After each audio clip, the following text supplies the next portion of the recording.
Hai Sobat Sehat semuanya, saya Dr. Tirta Wijaya. Di channel ini kita akan bahas berbagai masalah seputar kesehatan, dan pada kesempatan kali ini kita akan bahas pertanyaan dari salah satu Sobat Sehat kita. Saya tampilkan ya pertanyaannya.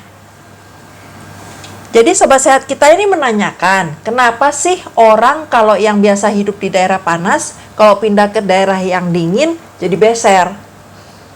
Sebenarnya penjelasannya sih simpel ya. Jadi tubuh kita ini memang kan akan mengeluarkan cairan dengan berbagai cara. Ada yang disadarin, ada yang nggak disadarin. Kalau pengeluaran cairan yang disadarin ya itulah melalui buang air kecil.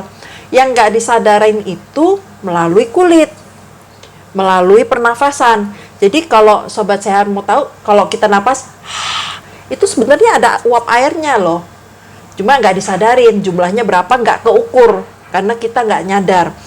Kulit kita juga mengeluarkan cairan, dan karena kulit merupakan organ terbesar, terluas, meskipun keluarnya sedikit, tapi karena luas, jadi lumayan banyak juga air yang keluar melalui kulit.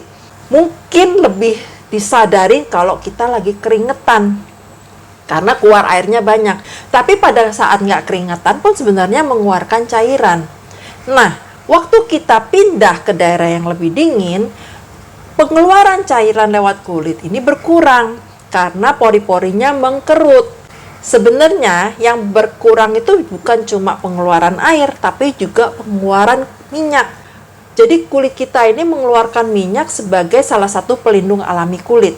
Di area yang dingin, pengeluaran cairan dan minyak ini berkurang. Makanya orang yang tinggal di daerah yang suhunya rendah, rata-rata itu kulitnya kering dan butuh pelembab buatan. Nah, karena pengeluaran airnya lewat kulit berkurang, air ini akan menambah volume pengeluarannya lewat jalan lain. Ya, lewat urin.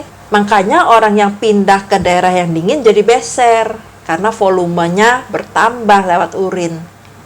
Untuk mengimbangin berkurangnya volume pengeluaran cairan lewat kulit. Kalau Sobat Sehat suka dengan bahasan kesehatan semacam ini, bisa like video saya, subscribe di channel ini, lalu aktifkan notification buttonnya dengan menekan tombol lonceng, supaya kalau setiap kali saya upload video baru, Sobat Sehat akan dapat pemberitahuannya. Kalau Sobat Sehat ada pertanyaan, bisa juga langsung di komen aja, nanti kita akan bahas pada kesempatan-kesempatan berikutnya. Tapi ngantri ya. Nah, itu adalah pembahasan mengenai beser yang disebabkan oleh perubahan suhu. Tapi bagaimana halnya dengan beser yang disebabkan hal-hal lain? Dalam bahasa medis, beser ini disebut sebagai poliuria. Poli itu artinya banyak, uria itu artinya urin atau air kecil, air seni. Disebut sebagai poliuria bila volume yang dikeluarkan dalam buang air kecil ini melebihi 2,5 liter setiap hari. Jadi normalnya sih itu buang air kecil di bawah 2,5 liter, antara 2 sampai 2,5 liter lah ya, tergantung berapa banyak cairan yang dikonsumsi, baik berupa minuman atau makanan. Jadi makanan itu juga mengandung air dan ini akan dikeluarkan juga. Bila produksinya terlalu banyak, kalau cuma sehari 2 hari aja mungkin ini masih normal karena mungkin minumnya lebih banyak. Tapi kalau terjadi terus-menerus, ini sebaiknya diperiksakan karena memang ada beberapa kondisi penyakit atau hal yang bisa menyebabkan produksi cairan meningkat. Contohnya yang paling umum itu adalah diabetes atau sakit kencing manis. Atau ada juga diabetes tipe lain yang bukan kencing manis, tapi disebutnya diabetes insipidus. Jadi meningkatkan volume buang air kecil. Dan ini biasanya memang lebih disadarin waktu di malam hari. Karena kalau di malam hari itu buang air kecil sampai mengganggu tidur. Kalau pagi, siang, sore itu mungkin nggak ngeh dia, karena kan memang aktivitas. Lagi mau pipis ya pipis aja gitu kan. Nah, diabetes ini memang penyebab yang paling sering. Terus ada juga karena infeksi saluran kemih. Baik itu di ginjal, di ureter, di kandung kemih, di uretra. Itu bisa meningkatkan frekuensi buang air kecil karena saluran kemihnya meradang. Bisa karena infeksi, bisa karena batuk, macam-macam lah. Pokoknya radang di saluran kemih ini memang bisa menimbulkan keinginan untuk buang air kecil lebih sering. Terus ada juga kondisi yang meningkatkan frekuensi buang air kecil tapi lebih sering terjadi pada pria yang usia lanjut, yaitu benign prostate hyperplasia atau BPH, atau kerennya disebut sakit prostat. Selain itu, yang juga bisa menyebabkan beser poliuria yang lebih jarang terjadi adalah kanker tertentu. Nah, itu adalah penyakit. Terus ada juga hal-hal lain yang dikonsumsi yang bisa menimbulkan terjadinya poliuria, yaitu konsumsi diuretik. Diuretik adalah zat yang memang meningkatkan produksi air seni. Ada obat-obatan tertentu yang bersifat diuretik. Contohnya itu yang diberikan pada penderita hipertensi. Jadi memang orang yang mengonsumsi obat ini, produksi air seninya memang diharapkan meningkat. Karena memang itu tujuan pemberiannya, untuk mengurangi jumlah cairan dalam tubuh. Nah, diuretik ini sering juga disalahgunakan sebagai obat untuk nurunin berat badan. Kalau tenaga kesehatan profesional harusnya sih nggak memberikan diuretik untuk menurunkan berat badan ya. Kenapa? Karena penurunan berat badan yang dengan jalan mengeluarkan cairan secara nggak normal itu nggak sustainable. Begitu obat dihentikan, cairan akan kembali lagi, berat badannya balik lagi. Satu. Kedua, mengeluarkan cairan melebihi normal itu bisa mengganggu keseimbangan cairan dalam tubuh, dan ini berbahaya, bisa menyebabkan dehidrasi. Kalau kebablasan bisa meninggal. Biasanya penyalahgunaan ini berupa pengobatan menurunkan berat badan yang non medis ya.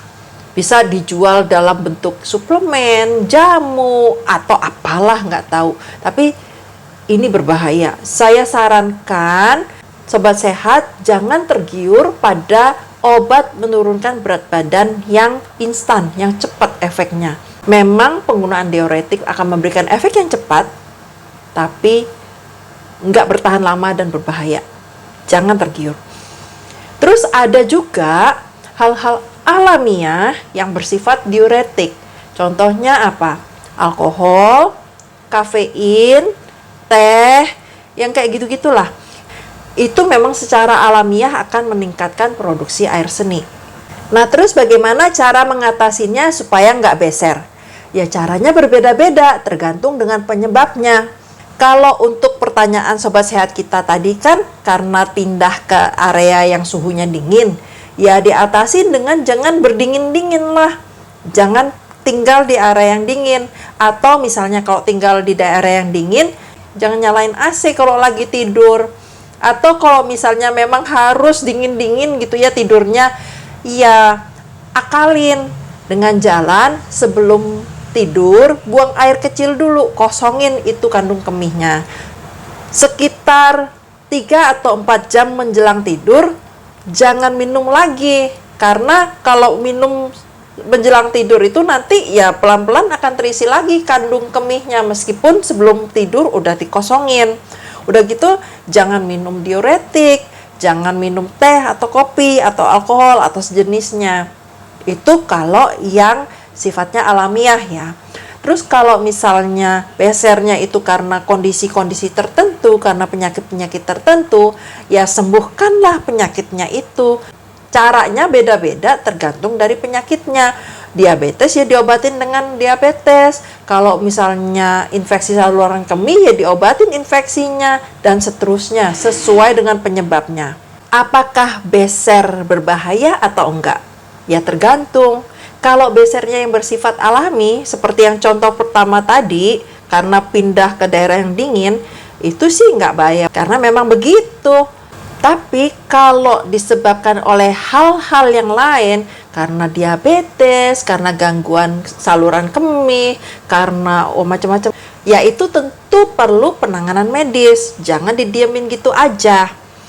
Dan kalau misalnya karena penggunaan obat-obatan, ya lihat obat-obatan ini efeknya lebih banyak manfaatnya atau mudaratnya. Kalau memang lebih banyak manfaatnya ya lanjutkan aja sesuai dengan saran dokter. Tapi kalau misalnya sangat mengganggu, konsultasikan dengan dokter yang bersangkutan. Dok, ini saya sejak minum obat ini jadi kencing-kencing terus, dok. Beser, aktivitas saya terganggu, tidur saya terganggu, saya nggak bisa bepergian karena sering kencing jadinya. Nah, nanti biar dokternya yang akan mempertimbangkan.